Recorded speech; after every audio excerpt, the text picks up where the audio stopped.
Merci d'être là. Ça fonctionne? Vous m'entendez bien? Qui connaît Papa Positive? Ouf. D'accord. Bon, je vais peut-être passer la présentation du coup. Donc Papa Positive, je vais quand même faire une brève présentation. C'est un site que j'ai créé il y a 10 ans pour partager mon expérience de papa d'abord. Et mon fils a aujourd'hui 17 ans, donc autant dire que j'ai passé quelques étapes pendant lesquelles je me suis documenté et j'ai voulu mettre à disposition de tous ce que j'apprenais. Mais surtout, je voulais créer du lien avec cette communauté qui aujourd'hui dépasse les 1 million de personnes, on est à 1,5 million à peu près. Ce qui est plutôt intéressant dans le sens où, du moins, je m'efforce de le faire, les vidéos, les articles ou tous les outils qui sont créés sont toujours sous le même modèle, c'est-à-dire autour de la bienveillance éducative et de l'empathie. Donc cette popularité, relative, hein, 1 million, on n'est pas non plus à 10 millions, mais quand même, bientôt 10 millions, et est un vrai signe d'espoir pour la suite, parce que une des clés de ces outils, c'est la connexion aux émotions. Et on va faire le lien avec le sujet du jour, c'est-à-dire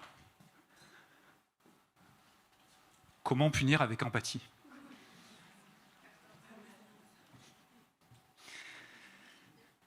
Mais avant cela, je voudrais m'assurer que tout le monde est à l'heure. Et surtout vous poser une question.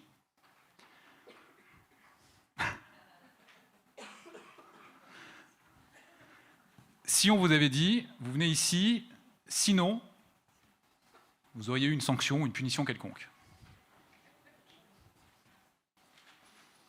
Quelle aurait été votre motivation à venir ?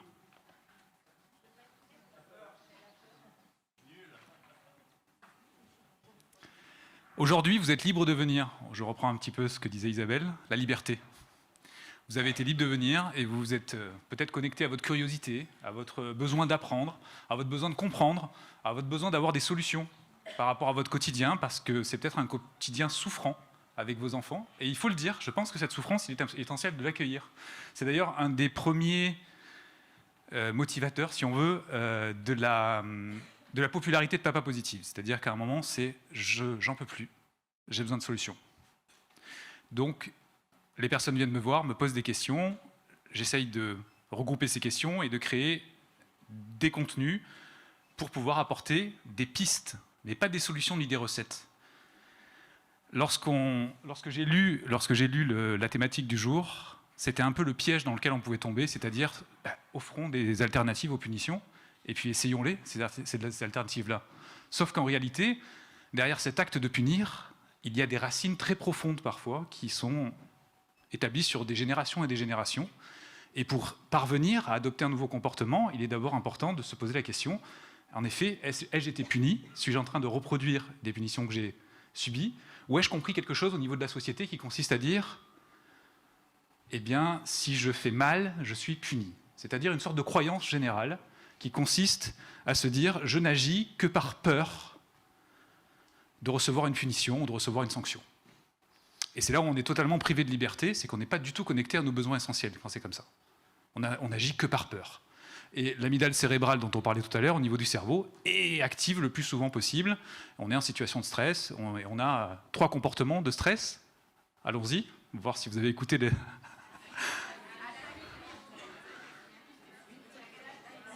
Ok, donc là on est dans une cacophonie. Bon, j'espère que vous vous entendez entre vous, là j'ai pas compris. Donc première, attaque. Bon, deuxième, troisième, ok, ou sidération.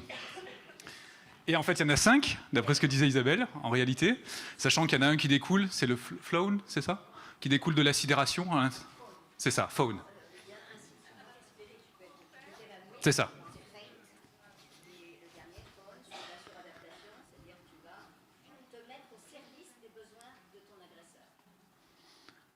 Et c'est essentiel, hein. On parle depuis des années et des années de ces 3 réactions. Là, on vient d'apprendre qu'il y en a 2 autres. Et toutes ces informations-là font partie de ce que j'appelle la psychoéducation. C'est aussi les informations sur le cerveau qu'on peut donner. Tout cela nous permet de comprendre et de faire preuve de plus d'empathie par rapport à ce qui se passe autour de nous, ce qui se passe en nous et ce qui se passe autour de nous.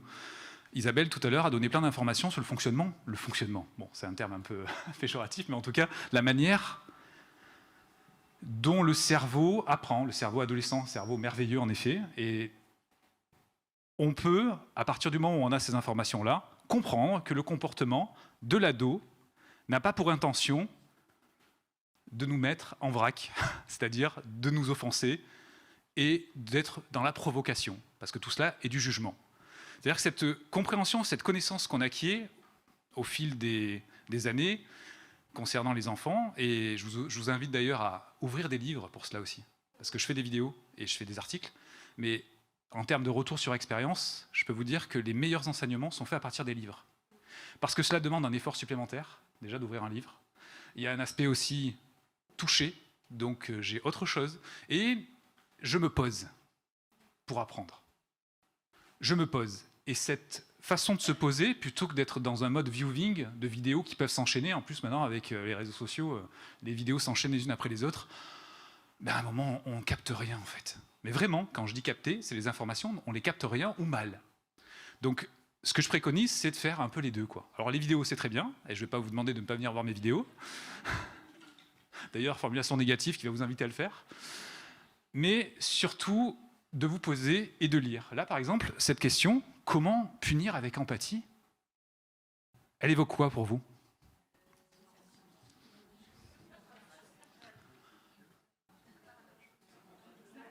C'est contradictoire? Alors, si on a de l'empathie, normalement, on n'a pas besoin de punir. Sachant qu'on a de l'empathie ou on n'en a pas, du coup, peut-être, selon ce que vous dites. On en a, mais on n'utilise pas forcément. Selon vous, les enfants sont empathiques naturellement ou pas, dès la naissance?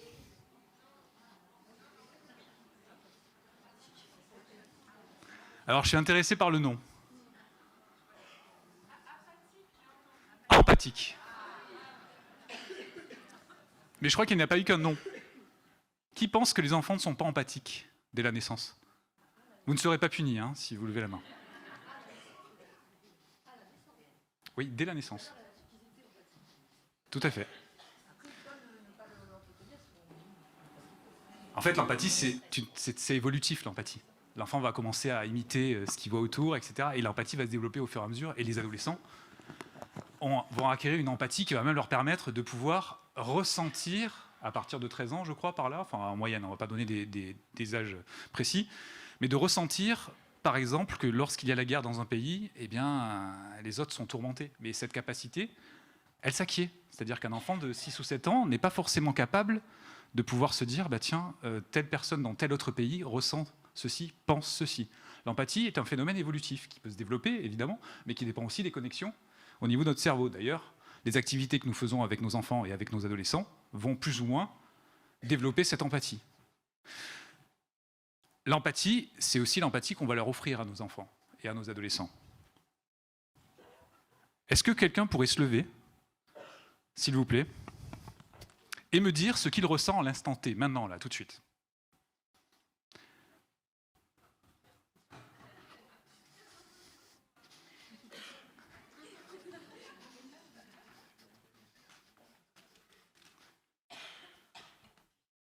Là, à l'instant T, oui. Là, je suis très heureuse de vous rencontrer, encore plus proche, là, comme ça. Voilà.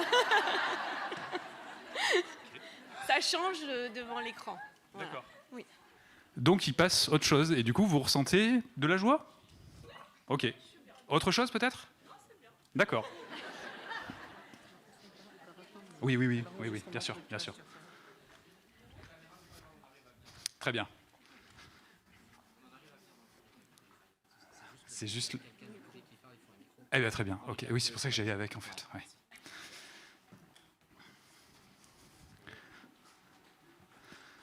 Cette phrase, je ressens, elle paraît simple, et pourtant, elle représente un vrai blocage pour de nombreux adultes.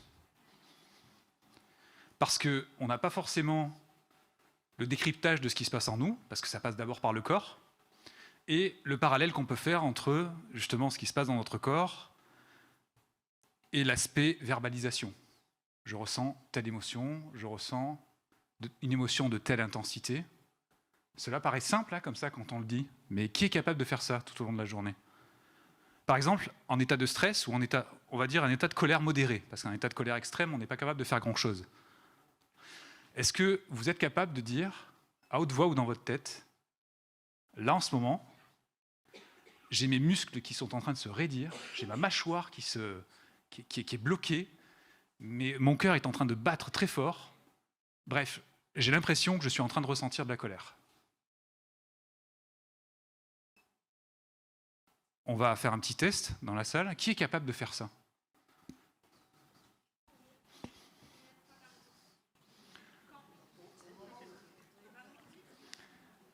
On est sur une petite minorité. Et pourtant, c'est la clé. C'est la clé de nos besoins. Une émotion, bon déjà, on va éviter l'écueil entre guillemets, mais c'est encore pratiqué dans la littérature, d'émotions positives et d'émotions négatives.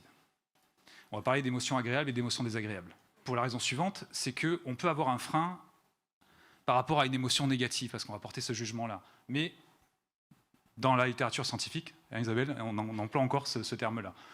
Donc on va plutôt parler d'émotions agréables et désagréables. C'est beaucoup mieux, et puis ça parle un peu mieux, on se connecte déjà mieux à nos émotions quand c'est comme ça. Et à minima, je vous parlais de colère tout à l'heure, donc on va refaire un petit test. Qui serait capable de dire « je ressens une émotion désagréable » ou « je ressens une émotion agréable » ?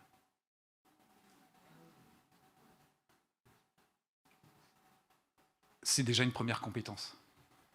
On peut même jouer à un jeu en se disant « tiens, cette situation, je l'estime plutôt chaude ou plutôt froide ?» C'est-à-dire que je suis en train de voir ce que me fait le spectacle de cette situation, enfin, ce que fait en moi le spectacle de cette situation. Et à partir du moment où je suis là, je suis dans ce qu'on appelle la pleine conscience de mes émotions. Et cette pleine conscience de mes émotions, c'est la clé, ou une des clés, pour pouvoir nous connecter aux émotions des adolescents et des enfants. Et ils ont besoin de ça. Ils ont besoin de ça parce qu'eux-mêmes ne l'ont pas la carte, peut-être. C'est ce qu'on disait tout à l'heure. C'est-à-dire qu'un adolescent qui va ressentir de la colère, en plus avec tout ce chantier qu'il y a dans son cerveau, et avec tout l'aspect hormonal, ben oui, il va exploser. Son amygdale cérébrale, elle va être suractivée. Et il a peut-être besoin, effectivement, d'apprendre à poser des mots, mais pas au moment explosif où la colère va justement s'exprimer, mais avant cela, ben tiens, je commence à être tendu. Juste ça, juste cette phrase, je commence à être tendu. Mais peut-être qu'il va le faire parce qu'il l'a entendu faire depuis son enfance, par son parent, qui, plutôt que de crier, a dit « je ressens de l'énervement là. Quand je vois ça, je ressens de l'énervement. » Donc je vais un peu m'isoler pour souffler, et ensuite on va pouvoir discuter si tu es d'accord. Est-ce pour vous un comportement mature, si on porte un jugement sur cela? Est-ce que pour vous, ce type de jugement est mature ou immature? Je parle de ça je vais vous expliquer pourquoi après. Parce qu'on parle d'immaturité cérébrale chez l'enfant, notamment. Ah, vous voulez dire que c'est mature, c'est un jugement? Oui. Okay. Je vais préciser, on va être plus simple. Oui. Oui. Mais ce terme d'immaturité, justement, il me gêne un peu. C'est pour ça que je voulais en parler aussi ce soir. Aujourd'hui. On va y revenir. Revenons sur le sujet si vous voulez bien. Comment punir avec empathie? Donc vous m'avez dit, je trouve ça incohérent. Certains trouvent ça cohérent ou pas? Oui? Qu'est-ce que vous imaginez par punir avec empathie, du coup?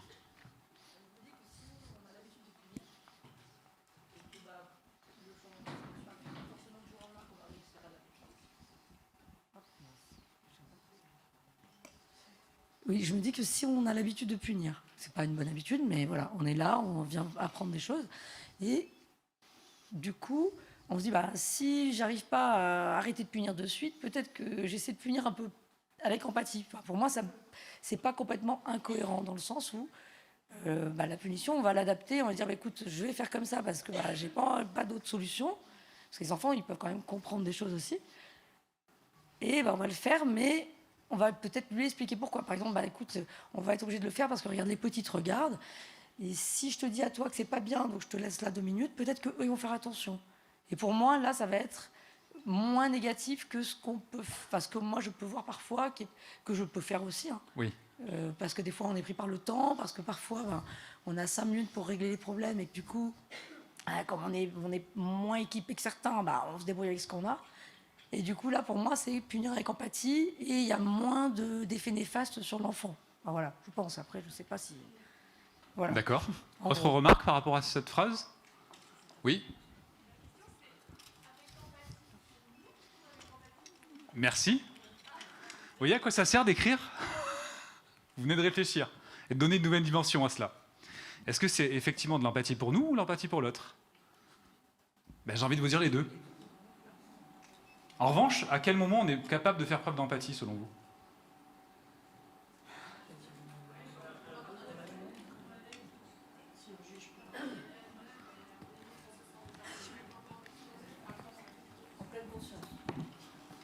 Quand vous êtes très en colère, vous avez envie de savoir ce que l'autre ressent? Je disais quand on est soi-même pas pris par le stress. Exactement. En fait, il y a une fonction, l'empathie est localisée, en tout cas au niveau de son fonctionnement, au niveau du cortex préfrontal. Ce cortex préfrontal, à partir du moment où il est désactivé, si on vulgarise un peu, parce que justement on est sous stress, donc c'est le cerveau émotionnel qui est aux commandes avec l'amygdale cérébrale, donc le cerveau émotionnel autour de l'amygdale cérébrale, on n'est pas capable de pouvoir offrir cette empathie nécessaire. Lorsque nous sommes sous stress, nous sommes en mode survie. Nous ne sommes pas en mode « Oh là là, je suis stressé, tu ressens quoi ?» C'est plutôt « Ouh là là, je suis stressé, je t'attaque » ou « Je reste immobile » ou encore « Je... » Waouh. On fera faire des QCM à la fin. Donc le stress est un facteur essentiel et c'est pour ça que punir avec empathie, ça signifie qu'on va venir à la racine de ce qu'est la punition et quel est l'élan qui nous amène à punir. Selon vous, est-ce qu'on peut punir sous stress?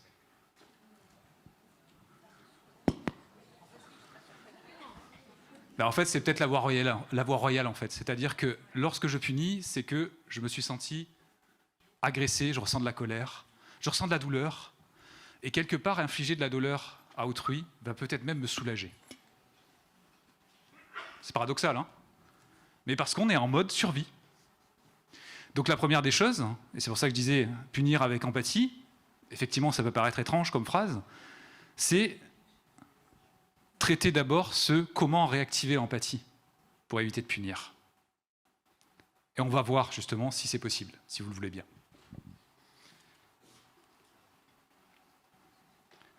Parce que l'idée c'est de remplacer, effectivement. Mais avant ça, je vous pose une question. Je vais contextualiser quand même toutes ces phrases que vous voyez là. Ce sont des phrases que j'ai partagées avec la communauté d'1 million de personnes, ce qui fait que j'ai des statistiques assez intéressantes sur les retours. Et ces statistiques nous amènent à penser ceci. Effectivement, j'ai eu la réflexion suivante. Oui, j'ai été puni parce que je ne comprenais pas. Et on m'a puni parce qu'on voulait que j'apprenne. Et on entend souvent des parents dire « Je le punis parce qu'il doit apprendre. Et au moins il comprendra. » Parce qu'une fois qu'il est puni, il comprend. Il y a un lien donc entre les punitions, enfin en tout cas dans la croyance, et l'apprentissage de l'enfant. On se dit que si on inflige de la douleur via la punition, l'enfant peut apprendre quelque chose. Et donc c'est pour ça que je vous pose la question. Avez-vous le souvenir d'un apprentissage réalisé dans le cadre d'une punition? Si oui, lequel? Alors, avec le micro, parce qu'en fait, on a à peu près 100 personnes qui nous écoutent en visio, ils ont besoin d'écouter vos réponses. Avec le micro. Ne pas se faire prendre. Ce que j'ai appris, c'est que je dois le faire discrètement, je dois pas me faire prendre.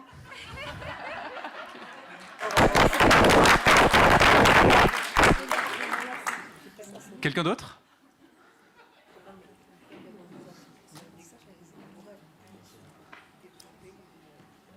Alors c'est une très bonne réponse. Voyez, on va dire peut-être une nouvelle réponse. Allons-y. Alors, moi, j'ai appris que je ne pouvais pas faire confiance à ma mère pour lui parler de choses intimes. Donc à dissimuler.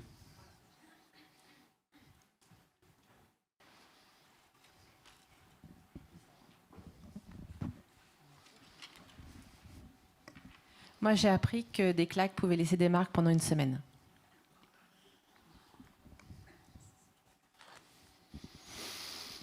Est-ce un apprentissage?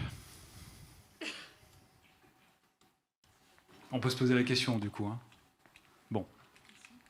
Encore une réponse, peut-être, et après on enchaîne?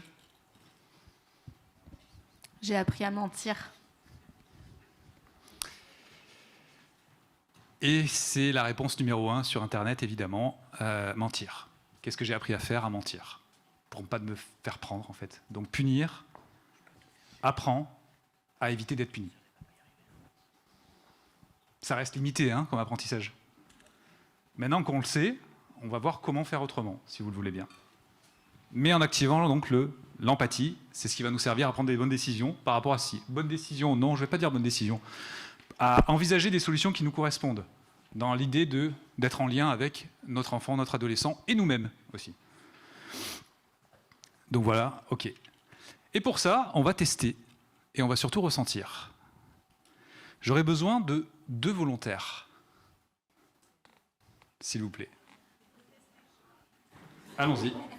Alors tester quoi? Ça va être une mise en scène, où on va incarner tantôt un adulte, tantôt un enfant.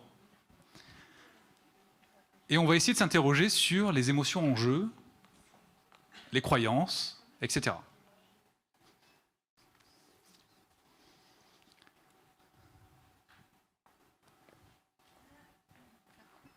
On a donc 2 personnes. Alors il nous faudrait juste un deuxième micro, du coup. Voilà, c'est ça. Je vous propose 3 scénarios.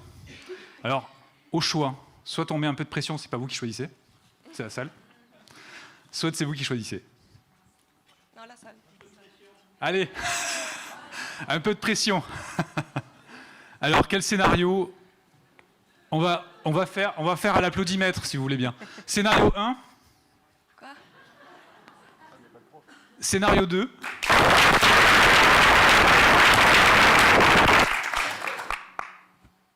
Scénario 3. Bon. Eh ben, on va partir sur un scénario 2. Qu'est-ce que vous en dites? Ok. Qui joue l'ado? Moi, je vais faire Déjà, merci d'être là. avec plaisir. Je me sens nerveuse. Vous avez un cœur qui bat fort? Oui ou L'ado. pas? Non, ça va? Ça va. Vous aussi? Un petit peu, ouais. Un petit peu. Stress. Quel niveau à peu près? 2 sur 10. 2 sur 10? Ouais, voilà. 2 sur 10. Très bien. Ah, vous êtes raccord, c'est bien. On a commencé la synchronisation. On en a commencé. Bon, un ado ne rentre pas à l'heure. Qui joue l'ado? Je ressens plus à une ado. On va éviter de porter ce type de jugement. Hein. On va pas rentrer dans l'agisme. Bon. Alors, je vous en prie, on vous écoute. On joue quel parent? Enfin, genre... Celui que vous voulez. Le cliché. L'idée, c'est de punir. Bon, c'est simple comme scénario. Je punis, ok. Oui. Donc l'idée, c'est... Donc j'ai pas d'empathie là. Pardon? Je mets pas d'empathie là. Je suis énervée, je suis On va contextualiser un peu. Il y avait donc une heure d'arrivée précise pour l'adolescent et bon, qui était, on l'a vu, on va le voir donc peut-être 22h et il arrive à 23h. Donc l'heure prévue était 22h et l'ado arrive à 23h, 1 heure de retard. 1 heure de retard. 1 heure de retard ou 10 minutes, parfois c'est qu'un prétexte, hein, donc on va le voir. Allez, c'est parti. J'ai pas d'ado. Il a 3 ans mon enfant. Qu'est-ce que tu fais là? Maman, j'arrive, tu vois, ça y est, je suis Oui, revenue. je vois, Ça je va, vois. mamounette? Oui. Oui. Tu sais qu'on n'est pas en Angleterre. Comment? Tu sais qu'on n'est pas en Angleterre. C'est-à-dire? Quelle heure il est là? C'est à peu près... 22h en Angleterre, oui. Et on avait dit quelle heure? Oui. Stop, juste un instant. J'aime bien cette posture comme ça. À peu près. C'est pas À mal. peu près ça, c'est à peu près. C'est pas mal. Et ses mains comme ça, c'est pas mal aussi. J'aime bien. Continuons. Mais en fait, j'étais à l'heure, j'avais vu, je me suis dit en plus, je vais lui envoyer un message pour pas qu'elle s'inquiète, parce que je veux pas que tu t'inquiètes, mamounette. Et puis en fait, Sophie, elle a eu un gros problème. Bon, plus vite, la punition s'il vous plaît. J'avais oublié qu'il fallait finir. Ben écoute, c'est pas bien. C'est pas très naturel. Et ben, t'es puni. Est-ce qu'on peut avoir un peu du ton, s'il vous plaît? Je sais pas. Eh bien, écoute, Sophie, tu ne la verras plus, voilà. Ton téléphone, je le récupère. Mais c'est pas juste, pourquoi? Et puis, eh ben, parce que apparemment, tu sais pas lire l'heure dessus, voilà. Et puis, tu sortiras plus, voilà. Je comprends. De toute façon, c'est toujours pareil. De toute façon, tu préfères toujours Hector. Moi, de toute façon, je suis toujours punie et voilà, j'en ai marre. Oui, parce que Hector, lui, il rentre à l'heure. Ah oui, de toute façon, c'est ton chouchou, je le sais, hein, ça a toujours été comme ça, de toute façon. Et juste une remarque, donc là on fait une petite pause. Vous êtes un peu éloigné là. Pourquoi vous restez pas au contact? Parce que je la déteste. Ok.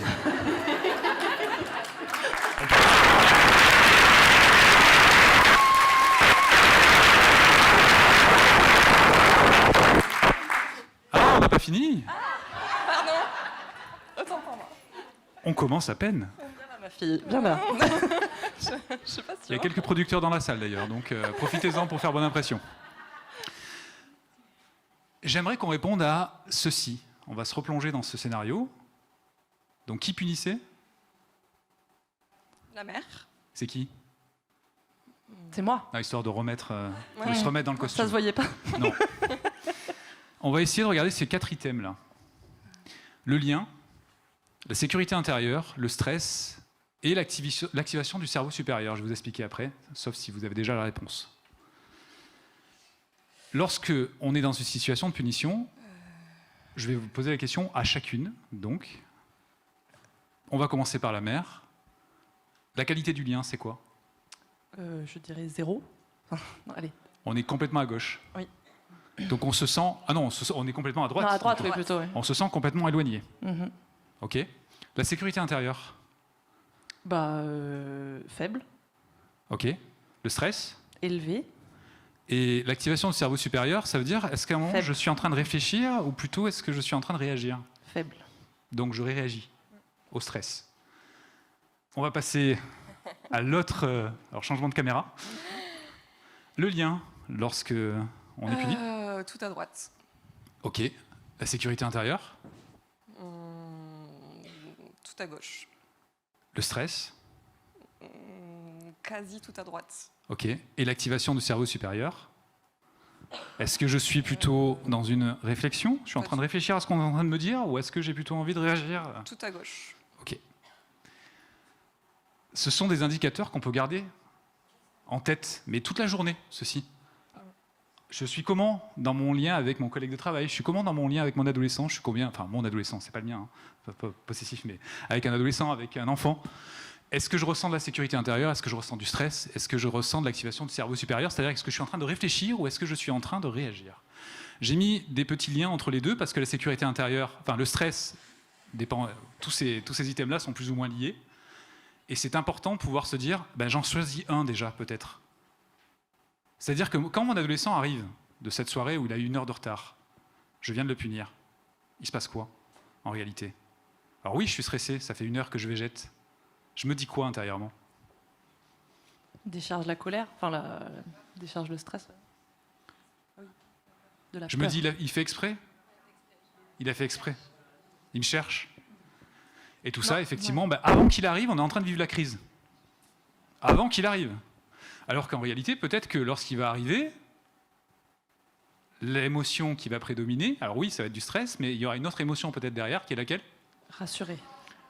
Je suis soulagé de te voir. Donc on aura commencé par faire un état intérieur de ce qu'on ressent, et au lieu d'envoyer un message négatif qui va couper le dialogue, parce que là on l'a vu, hein, c'était un peu... voilà, hein, les dialogues se chevauchent, on ne s'écoute pas, bref. On peut pas dire que ça soit très constructif, on va dire. L'idée donc, c'est de pouvoir essayer, je dis bien, de pouvoir avoir du calme, suffisamment de calme pour établir un dialogue. Et si ce n'est pas possible, on peut différer ce dialogue-là avec l'adolescent. Là, je suis très énervé, mais je ne suis pas en capacité de parler. Je te demande juste un instant et je voudrais qu'on revienne sur ce qui vient de se passer. Parce que si on réagit sous le coup de la colère, ce qui va se passer, c'est que le lien, de toute façon, il va rester très éloigné.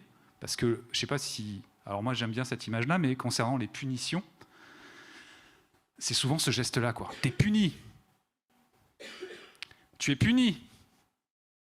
Donc c'est très péremptoire et surtout on dit éloigne-toi de moi, quoi.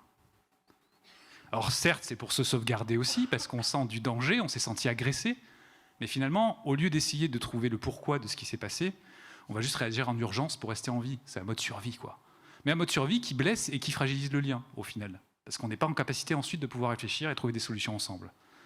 Et c'est pas très grave parce que les solutions seront peut-être trouvées plus tard, lorsque les esprits seront apaisés, lorsque l'amygdale cérébrale ne sera plus une sonnerie de pompier en train de sonner dans toute la pièce, quoi. Parce que c'est un peu ça. Et on aura repris contact avec notre cortex préfrontal qui est ici, qui nous permet donc de nous connecter par empathie à l'autre et de trouver des solutions.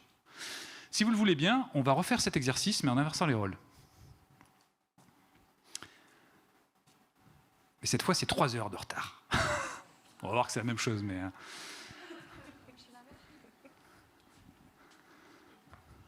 Quel est votre prénom, si vous voulez bien le dire? Emeline. Émilie. Coralie. Très bien, enchanté, Jean-François. Chantez. Oui, parce que c'est accessoirement, c'est pas mal que les enfants connaissent notre prénom aussi. Emeline. Allons-y. Emeline.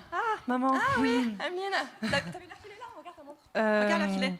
T'as un portable? C'est un portable, le portable qu'on t'a acheté. Ben, Hein j'ai plus Oui, de batterie. ça sert à quoi? Donc t'es puni. Donne-moi ton portable de suite, déjà. Ah, tout de ben, suite. je l'ai oublié chez Oui, Sophie. non, comme par hasard. File tes poches. Sors tes poches. Vraiment? Je l'ai pas. Ouais, bon. Tu files dans ta chambre, là, on reparlera demain, là, parce que 3 heures de retard, Sophie. Tu files dans ta chambre. D'accord, maman. Vous avez le cœur qui bat? Non, ça va, j'ai le cœur qui bat. D'accord, donc là on est en simulation et vous avez le cœur qui bat. Oui. D'accord, ok. Et pourtant on est safe, hein, on est plus ou moins en sécurité et vous voyez les effets que ça peut avoir. Bon, même item, est-ce que vous avez des choses à... Couper. Loin. Loin, Je suis très loin. d'accord, lien donc éloigné. Sécurité intérieure, Aucune. aucune. Stress, À fond. ok. Et réflexion ou Aucune plutôt réflexion. réaction? Ok. Et de notre côté? Bah, éloigné. Sécurité intérieure, ça va. Elle est pas normale, cet ado. Non, parce que je sais que j'ai fait n'importe quoi. Stress. Je sais que j'ai fait n'importe quoi. Bah.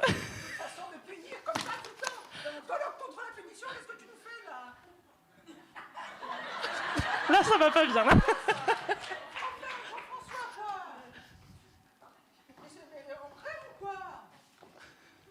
On a ras-le-bol. On est contre la punition, on cherche des solutions, et puis là, vous êtes en train d'envoyer les trucs, prenez les portables et tout. Et ça vaut la peine, nous, qu'on fasse depuis 10 mois des efforts comme ça pour créer un colloque comme ça? Ça va, oui? Là, j'ai activé vers la. Arrive.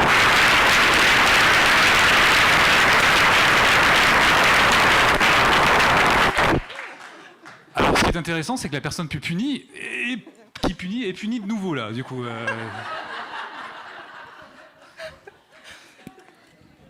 J'ai oublié ça. donc scène rare, on vient d'assister à la transmission d'une punition d'une génération à l'autre. Bon, évidemment, c'est pas marrant dans le sens où malheureusement, on a peut-être tous plus ou moins ces scènes de punition gravées en nous, et parfois, effectivement, quand on dit « t'es puni », en fait, c'est pas notre voix. C'est la voix d'un parent. C'est « t'es puni » ou « t'es puni », par exemple. Et il est important, ça aussi, de pouvoir se le dire « tiens, c'est pas moi qui parle, là. » Il est peut-être temps que je puisse avoir un lien différent avec l'adolescent, l'enfant qui est en face de moi. Qu'est-ce que vous en pensez de ces 4 items qu'il y a là? Est-ce qu'il y en a un qui vous parle plus qu'un autre? Le lien? Le lien vous parle plus que les autres. Si vous ne deviez en garder qu'un, ça serait le lien. Et vous, de votre côté, qu'est-ce que vous en pensez? Le stress? D'accord. Le garder pour l'appliquer? Si vous deviez ne garder qu'un seul item pour justement vous dire c'est ma boussole, tiens, au quotidien. C'est ma boussole dans mes interactions.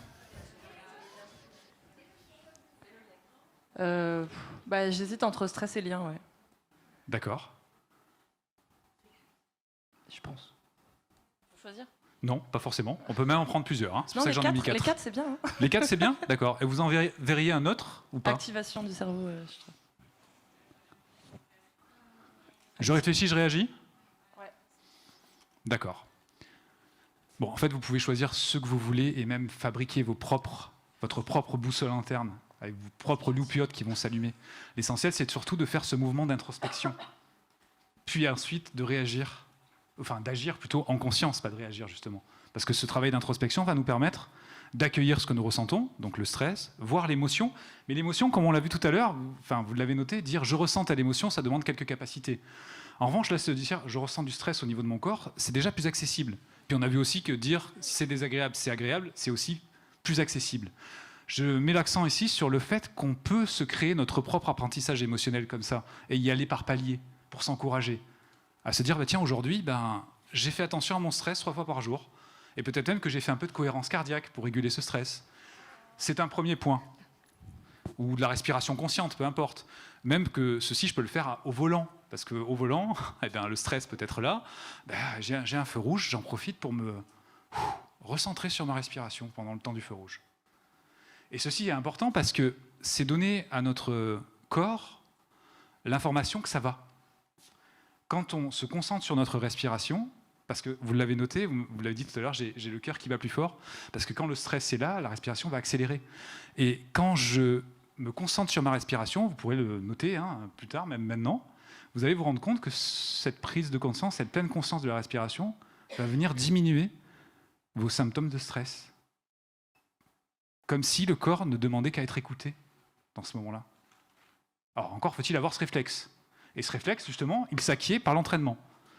Donc ces exercices de base sur le stress peuvent être faits n'importe quand. Et la respiration, on l'emporte tout le temps avec nous. Donc autant dire que c'est un exercice précieux et qu'on peut même transmettre à nos enfants, à nos adolescents, pourquoi pas pratiquer de la méditation, etc. Merci beaucoup de votre concours. Merci Marie-Jeanne.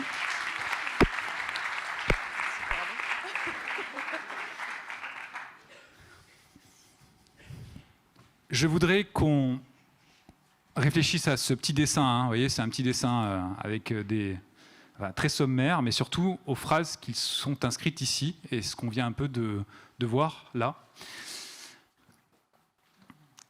Et cette distance qu'on peut mettre lorsqu'on est dans cette réaction de stress, réaction de colère, et que justement on va punir par rapport à ça. Quand je fais ceci et quand je punis, il se passe quoi? Il se passe qu'on met de la distance entre nous et l'autre, et que cette distance n'est pas propice à la collaboration, à la coopération. Ce que vous voyez là, c'est peut-être un scénario qui a été vécu. Et le fait de le représenter comme ça peut vous aider à mieux appréhender les autres scénarios. Je m'explique. Comme je le disais, on a une sorte de reproduction des schémas. C'est-à-dire qu'on s'attend par exemple à ce que l'adolescent arrive en retard. Il y a une sorte de jeu qui se met en place, un peu comme ça, et il y a une réaction qui est à chaque fois identique, c'est-à-dire il est en retard, je le punis, il fait telle erreur, je le punis, etc. etc. Et pour éviter que cette situation se reproduise, et c'est ce qu'on voit souvent, c'est ce qu'on a pu voir en tout cas dans différentes vidéos que j'ai pu poster, et les retours ont été aussi dans ce sens-là, c'est revisiter l'expérience qui a été vécue, permet de faire différemment pour la prochaine expérience de ce type. C'est pour ça que je disais tout à l'heure, ce retard, on peut revenir sur ce qui s'est passé, on peut revenir sur ce qui a été dit. On peut aussi réparer le lien aussi, après ce qui s'est passé, en disant je suis désolé d'avoir crié, je suis désolé d'avoir dit tel mot. Et on essaye comme ça de réparer le lien après l'expérience. Qu'est-ce qui se passe quand c'est comme ça? On a une fonction, au niveau du cerveau, lorsqu'on rappelle un souvenir, on a la capacité de le modifier. C'est-à-dire que si vous avez un souvenir quelconque, vous allez le rappeler à votre conscience, et si vous en changez la teneur, si vous en changez par exemple, je ne sais pas, tiens j'ai eu peur d'un chien, si je l'imaginais comme un chihuahua plutôt qu'un bulldog, ce nouveau scénario, cette nouvelle image va venir se stocker dans ma mémoire, et l'affect aussi. Ce qui fait que la peur qui aura été inhérente à cette expérience va peut-être se modifier. Et c'est pareil pour les adolescents, et c'est pareil pour nos interactions avec autrui. Lorsque on réécrit l'histoire, par rapport à un scénario qu'on a vécu. On va rappeler donc ce souvenir et peut-être modifier l'affect qu'il y a par rapport à ce souvenir. Et le fait d'avoir un affect différent, donc des émotions différentes qui sont associées à ceci, va nous permettre peut-être de réagir différemment la prochaine fois. C'est pour ça que laisser des conflits derrière, sans revenir dessus, c'est pas forcément une bonne idée, parce que ça crée un précédent. Alors attention aussi, parce que ça peut être... lorsqu'on s'engage là-dessus, il faut bien entendu que chacun puisse parler, parce que nous n'avons pas la même perception des souvenirs. Comme on l'a vu tout à l'heure, l'adolescent ne va pas forcément ressentir la même chose que le parent dans telle ou telle situation. Donc il est important, quand c'est comme ça, pourquoi pas, de se servir de ce type de document, ou, ou de figurines, ou de jeux de rôle, pourquoi pas, tiens, on va rejouer ceci, on va le rejouer au calme. Et on va essayer de réécrire cette histoire-là, voir comment nous pourrions faire autrement. Et ensuite, on va ranger ce souvenir. Et vous pourrez peut-être en faire l'expérience, vous verrez, votre corps va réagir effectivement différemment et vous n'aurez pas les mêmes intentions non plus. Et peut-être que vous arriverez même à réguler cet afflux de stress que vous auriez pu ressentir en cas du retard de votre adolescent. Alors que faire si un adolescent est en retard ?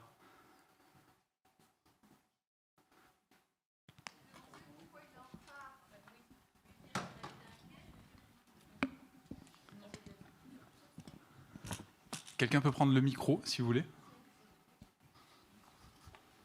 Qui a parlé ?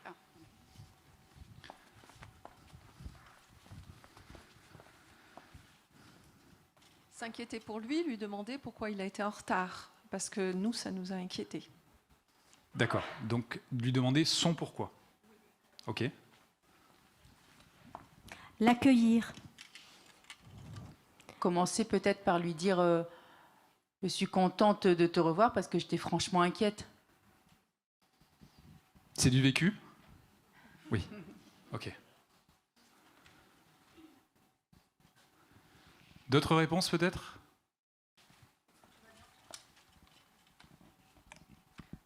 Au lieu de lui demander pourquoi, le questionner si c'est le moment d'en parler ou s'il a juste envie d'être tranquille peut-être. Ah, on a du désaccord là. On a un désaccord par rapport à cette proposition. Parce que peut-être que nous, on a ressenti qu'on était inquiet pour l'adolescent, mais peut-être que lui, au contraire, aussi, il a ressenti des émotions désagréables. Et même si ça prédomine notre ressenti à nous, c'est important aussi de le prendre lui en considération et prendre en considération que c'est peut-être pas juste le moment. D'accord. Est-ce que 2 volontaires seraient OK pour revenir et rejouer la scène ? Mais cette fois-ci, on ne punit pas.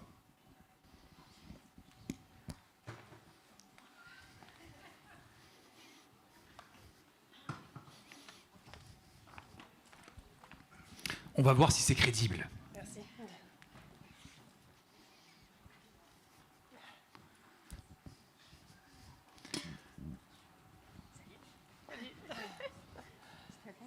Priscilla. Okay, Alors, Marion. si vous voulez juste vous mettre un petit peu au centre de la scène, comme ça, merci. Quel est votre prénom ? Marion. Marion. Priscilla. Très bien. Jean-François.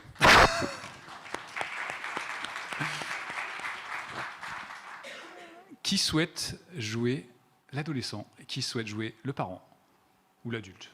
Shifumi. Et le parent plutôt. Shifumi ? Ah oui, d'accord. Pierre, feuille, ciseaux. Shifumi.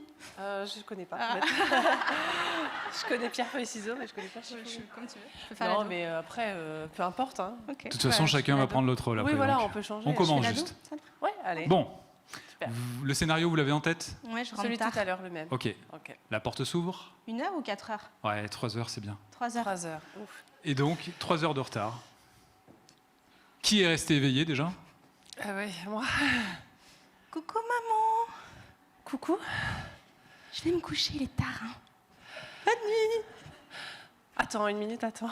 Ah. Comment ça se fait que tu arrives aussi tard ? J'ai passé une soirée pourrie. Je te jure, il n'y a personne qui a voulu me ramener, ils étaient tous complètement bourrés. Je suis rentrée à pied. Oh. Ça devait pas être facile. Ouais. Pour moi non plus. Je vais vous laisser. Ok. J'entends. Je me suis énormément inquiétée pour toi, tu sais. Vraiment. Désolée, maman. En plus, j'ai essayé de te joindre, j'arrivais pas à t'avoir au téléphone. C'était. Ouais, j'ai perdu mon téléphone. Je sais jamais où il est, tu sais. Ah oui. Bon, Faudrait qu'on en parle. Vraiment. Pas maintenant, mais faudrait qu'on en parle. Mais tu dis toujours que je l'ai trop sur moi, du coup, je l'ai posé et je sais plus. C'est- Ouais.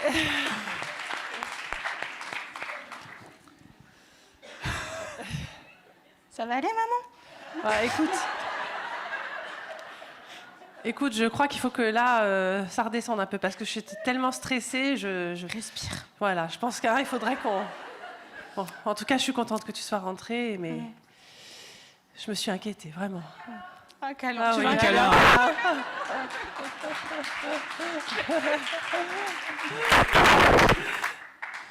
Crédible ou pas? Mais c'était, comment dire, c'était vraiment de cœur. Enfin, c'était vraiment avec le cœur. Oui. Ouais. Alors, ce qui est intéressant, c'est que vous avez énoncé ce que vous avez ressenti quand même. Ouais. Ouais. Comment vous l'avez formulé? Là, sur le coup, je sais plus très bien, mais Je me suis inquiétée. On Oui, disait avec tout le à je, l'heure. pas avec le tu. Ouais. Oui. Ouais. Et le fait de parler comme ça a quel effet, justement? Bon, j'avais de la peine pour maman, en fait. Ah mince. Ouais. Ah oui. Mais même dans son corps, ça se voyait qu'elle était inquiète, en vrai. Ouais.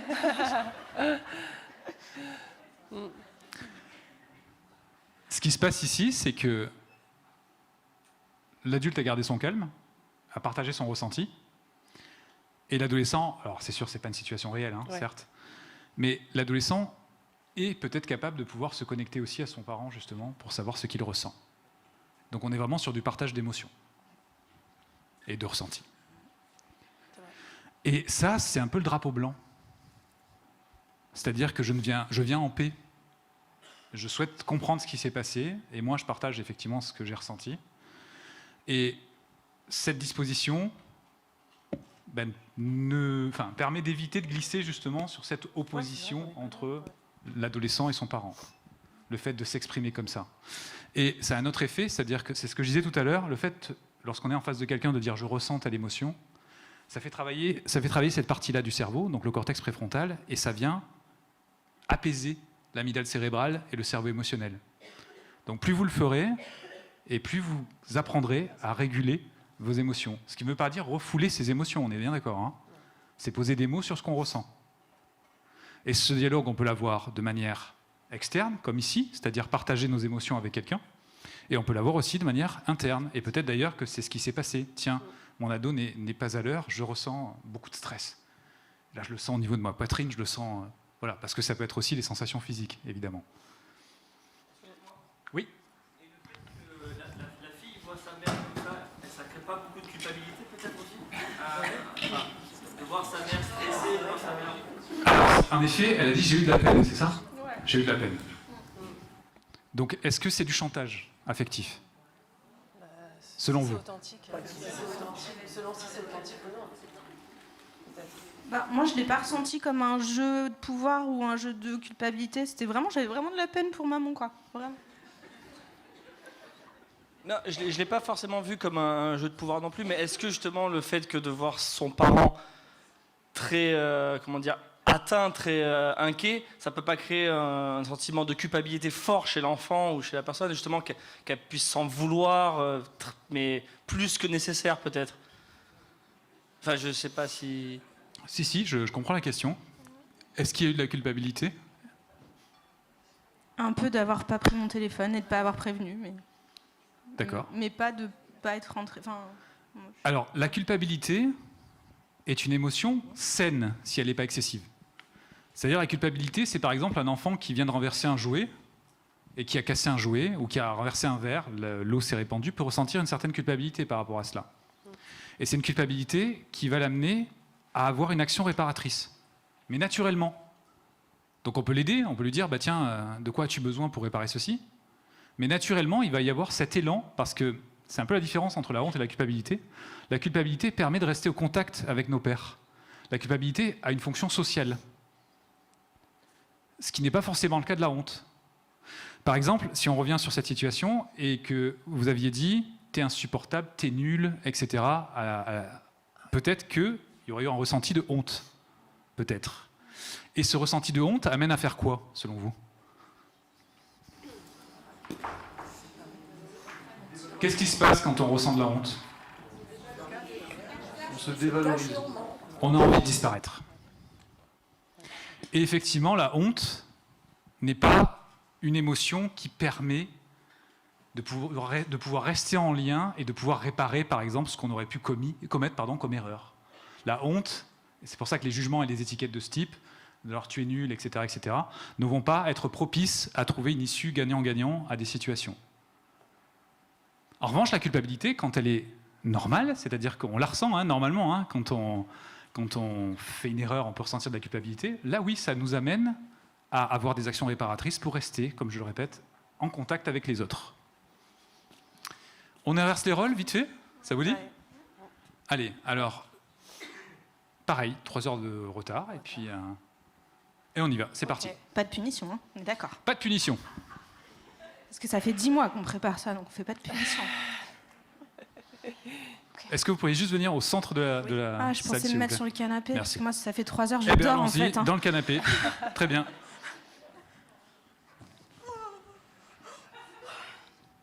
Coucou maman. Coucou chérie, c'est à cette heure-là que tu rentres. Oui, je suis très en retard. Je suis crevée. Oh, je suis désolée, je suis vraiment en retard là. Bon, on va se coucher, on en parle demain. Tout va bien ? Oui, c'était pas une soirée facile, hein, mais... Tu aurais pu rester avec moi, on aurait regardé un bon film. Oh, ça aurait été tellement mieux. Ah, je m'assois à côté de toi. Ouais. Tu veux me raconter maintenant ? Bah oui. Vas-y, colle ton épaule.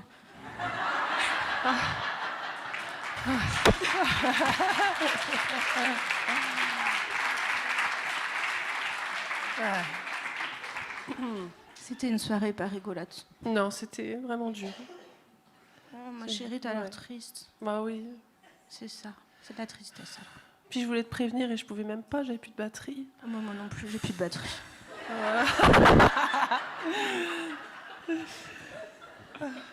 Bon, tu veux me raconter ce qui s'est passé ? Oui, ça va maman, t'es pas trop fatiguée, tu veux pas qu'on aille se coucher ? j'ai dormi, hein. Merci, on va s'arrêter là.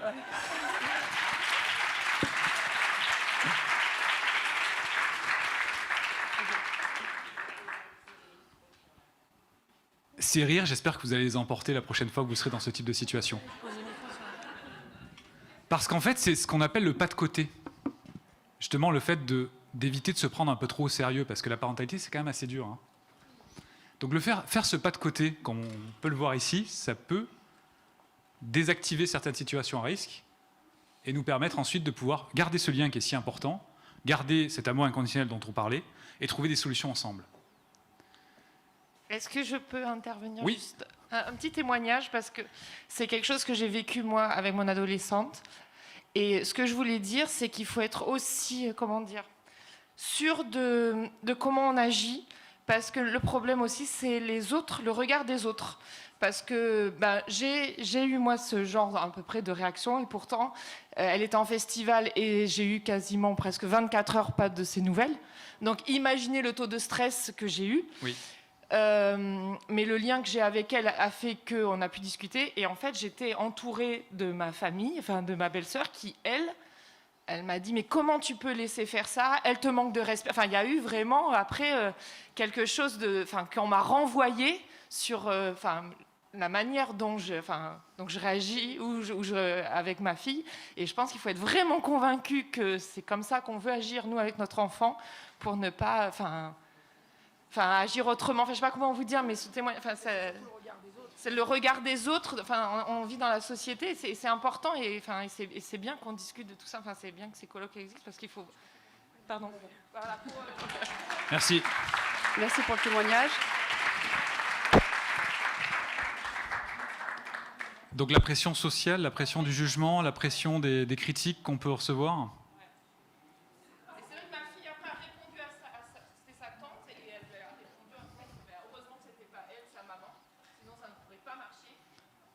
ça nous a aidé, mais c'est vrai que cette pression sociétale, je la trouve tellement forte, vraiment. On en parlera peut-être à la table ronde suivante. Juste une question, est-ce qu'il y a une reproduction de ceci? Est-ce que l'erreur, si on veut en tout cas, est-ce que ce comportement s'est reproduit? Alors oui, forcément, parce qu'elle est retournée en festival et que ce sont des lieux où les téléphones ne passent pas. Mais alors, parce qu'après, ça a été sur un problème de communication sur l'heure, et donc après, non, ça a dû se reproduire 2 fois, je dois l'avouer, mais non, plus après. 2 fois donc? Ouais, il y a dans le même été 2 fois. Ouais. Ok. Et fini. Ensuite, il n'y a pas eu de nouveaux comportements de ce type. Seulement 2 fois. Ok. Je dis seulement 2 fois parce que généralement, beaucoup de parents disent je suis obligé de punir, et le comportement ne se modifie pas. Oui, mais justement.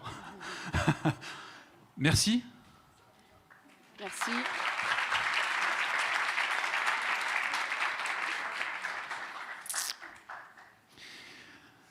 Voici donc ce qu'on pourrait avoir comme réaction, mais encore une fois, ça nécessite d'être clair sur ce qu'on ressent et de pouvoir avoir cette image justement de ce relationnel avec notre adolescent qui est en confiance. Nous sommes en confiance avec lui. Et pour cela, on a besoin, comme je l'évoquais, de réviser aussi tous ces conflits qui ont pu avoir lieu pour voir pourquoi justement il y a eu ce type de conflit et comment faire autrement. Donc il est important, si l'adolescent est OK, de revoir ces scénarios-là avec lui. D'ailleurs, il y a des jeux de société qui existent avec des questions de ce type pour nous permettre de réfléchir justement à ce qui s'est passé dans telle situation ou à se projeter dans telle situation. Et en fait, ceci, c'est à la fois donc une manière de réviser ce qui s'est passé, mais aussi d'anticiper ce qui peut arriver. C'est ce que disait Isabelle avec les 10 propositions par rapport au fait de proposer... c'était quoi Oui, c'est ça. C'est ça. C'est ça. Et du coup, c'est la même chose. On peut, grâce à des questions et grâce à des interactions avec nos adolescents, et même pour nous d'ailleurs, parce que le fait d'aborder ces solutions avec eux, ça va diminuer notre inquiétude aussi. On aura vu les scénarios avec eux. Et quelque part, c'est un peu comme un partenaire de questionnement, et on va l'aider à se faire sa propre opinion, on va l'aider aussi à voir ce qu'il ressent en prenant telle décision, parce que, je ne sais pas si vous le savez, mais il y a un lien entre les émotions et les choix que nous faisons, et les décisions que nous prenons.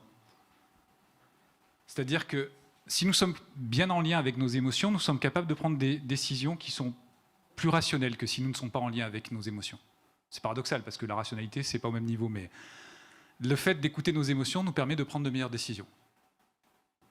Et donc on peut aider les adolescents à se... C'est fini ? Déjà ? À se connecter à leurs émotions. Je vais terminer donc. J'ai combien ? 5 minutes. 5 minutes, ok. Après, il y a la table ronde, donc on pourra rebondir sur cette même thématique. Je vais finir juste avec on va faire une lecture de ceci. C'est ce qui a provoqué le plus de réactions sur ma page depuis très longtemps. Mais je voudrais avoir votre avis, mais vous le garderez pour vous simplement. Vous allez simplement lire ce qu'il y a ici, sauf si vous l'avez déjà lu. Mais vous me direz ce que vous en pensez ensuite, si vous le voulez bien. Punir, c'est imposer une conséquence douloureuse pour essayer de faire comprendre qu'un comportement n'est pas acceptable. C'est ce qu'on a vu au début de l'intervention. Et croire que cette compréhension déclenchera l'adoption d'un nouveau comportement. C'est ce qu'on a vu dans différents scénarios. Et par rapport aux parents qui m'écrivent tous les jours, c'est ce que j'évoquais, je suis obligé de punir tout le temps. Donc c'est sans fin. Parce qu'on pense, peut-être à tort effectivement, que cette peur de souffrir serait un moteur suffisant pour apprendre de nouveaux comportements. Ou la peur d'avoir une punition, ou la peur de quoi que ce soit. En tout cas, la peur. Donc c'est ce que j'évoquais.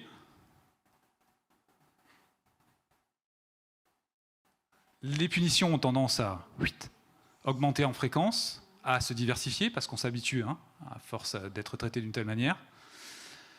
Et on s'en sort plus, on est effectivement sur cette sorte de crescendo au niveau des punitions. C'est un cercle vicieux, et qui est basé sur l'éducation par la peur. Donc je souhaite contrôler ton comportement, et je t'expose à cette peur donc de recevoir une punition, de te sentir humilié, bref, de ressentir de la souffrance. Parmi les comportements qui sont issus de ceci, on trouve la rébellion, on trouve le fait de mentir, qui est une des raisons principales effectivement à cela. Et on n'est pas sur un choix, compréhension et mémorisation, donc l'apprentissage. D'où la question initiale, qu'est-ce que j'ai appris en étant puni? En fait, j'ai appris à éviter la punition. Je n'ai pas appris un nouveau comportement. Et je tenais à soulever un point qui sera peut-être abordé tout à l'heure. Le contrôle fonctionne tant que la peur est ressentie. Et cette méthode est ensuite reproduite par l'adulte autrefois puni avec la même croyance que c'est la seule solution pour éduquer et que la solution est méritée. Je vous explique pourquoi cette phrase-là, le contrôle fonctionne tant que la peur est ressentie, parce que j'ai une enseignante qui m'a contacté et qui m'a dit « Je suis obligé de punir parce que là, 90% de mes élèves sont punis et si je ne les punis pas, ils font n'importe quoi. » Donc la punition, si on souhaite s'engager dans cette action de la remplacer par de l'empathie, il faut une action coordonnée dans tous les domaines, à l'école, à la maison, ailleurs. Parce que sinon, effectivement, les enfants seront exposés à la peur de cette punition à un certain endroit, et lorsqu'ils ne seront plus exposés à cette peur de la punition, oui. Donc, l'idée, c'est d'essayer de planter ces graines et de se dire où sont présentes les punitions et les remplacer selon les lieux où ça se passe. Et dans les lieux où ça se passe, malheureusement, on retrouve beaucoup l'aspect scolaire. Moi, j'ai beaucoup de parents qui me contactent en me disant je suis dépité, on ne punit pas, et mon enfant est en train de s'éteindre à force d'être exposé à ce type de menaces, de punitions à l'école.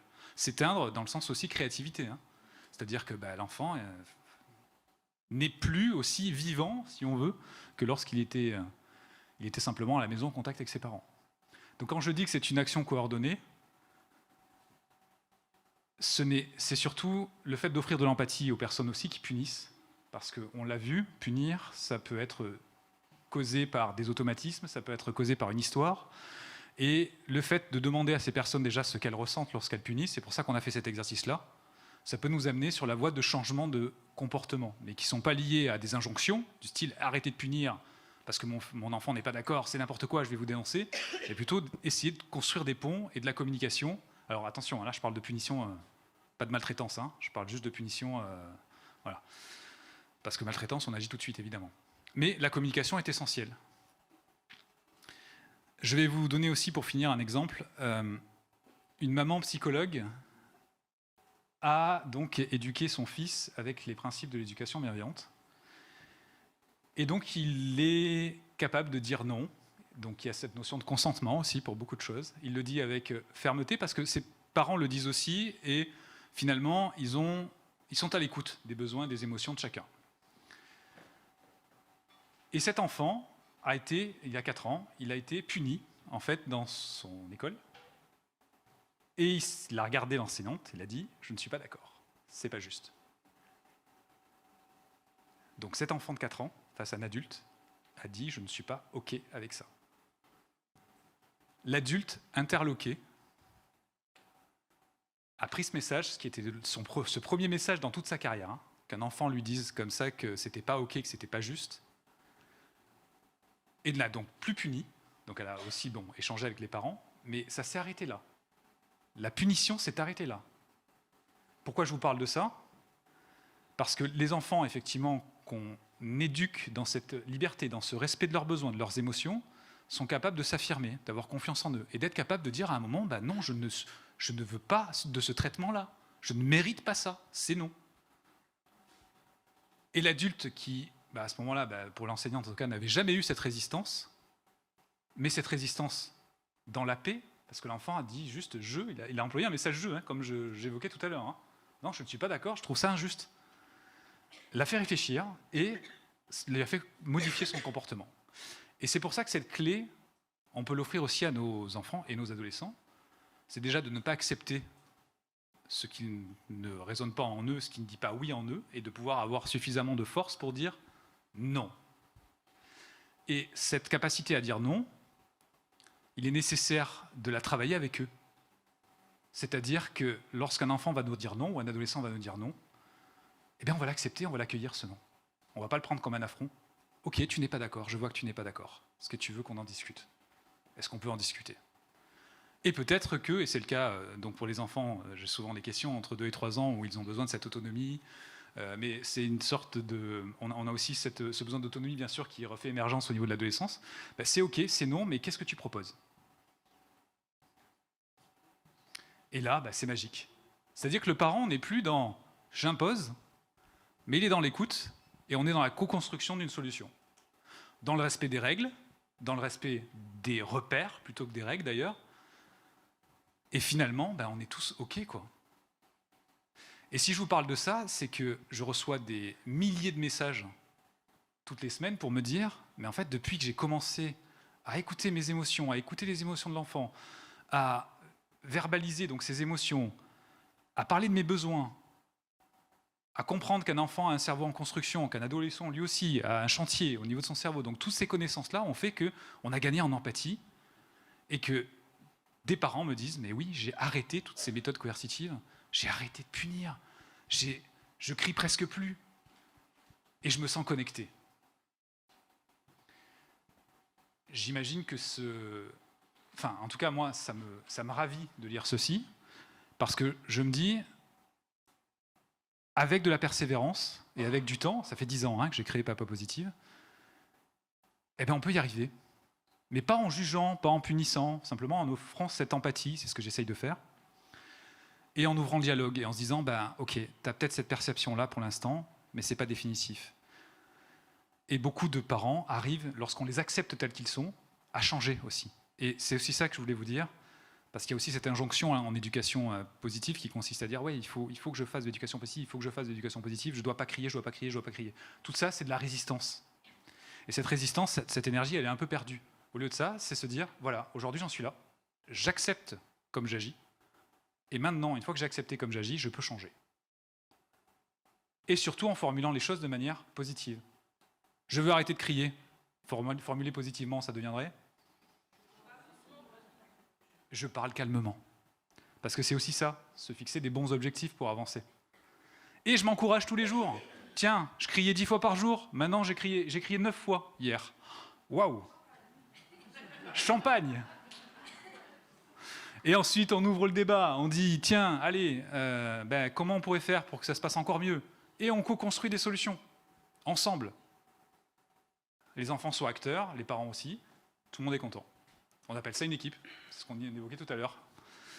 Voilà pour cette conclusion. Je voudrais juste donc vous dire, les punitions, c'est l'affaire de tous. Et oui, il est possible de les remplacer par l'empathie, mais déjà commençons par nous en tant qu'adultes, exprimons-nous, veillons à nos besoins, et montrons cet exemple aux enfants qui vont nous imiter, qui eux aussi vont se connecter à leurs émotions, à leurs besoins, et on arrivera ainsi à trouver des solutions ensemble. Merci. Merci.